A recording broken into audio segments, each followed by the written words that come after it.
despite, as brothers, talking to each other on the phone at least once a day and at the weekends in person and talking for a living, Graham as a secondary school teacher and me as a politician, we don't really talk about big serious issues, and for us a big issue for our family is cancer.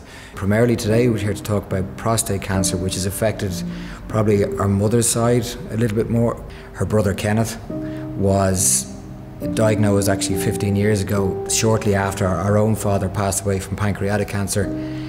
And at that stage, he sort of hid it from our mum because she'd been through enough.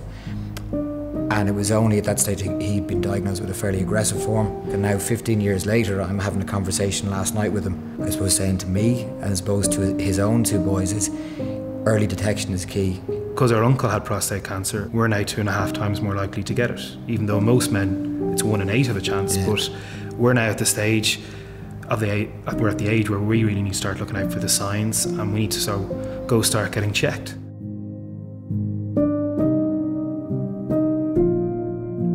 I used to boast that I'd never been to the doctor, but I remember like it was probably shortly after our mother passed away. We better go and get blood tests, and that started a process on which I go back every 6 to 12 months.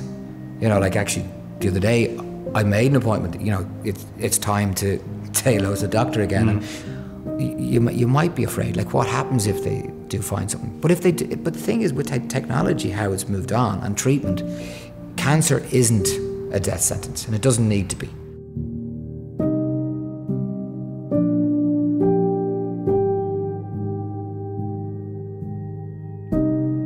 And I still think with something, particularly prostate cancer, that's so treatable and so beatable, but if you don't get checked, if you don't put it in the routine that you just go and you talk about it and you make sure your buddies are doing it, and you're the men in your lives as well as the women in your lives, because women know to talk about that. And it's just when it comes back to this is men's cancer and men's health, it's as important.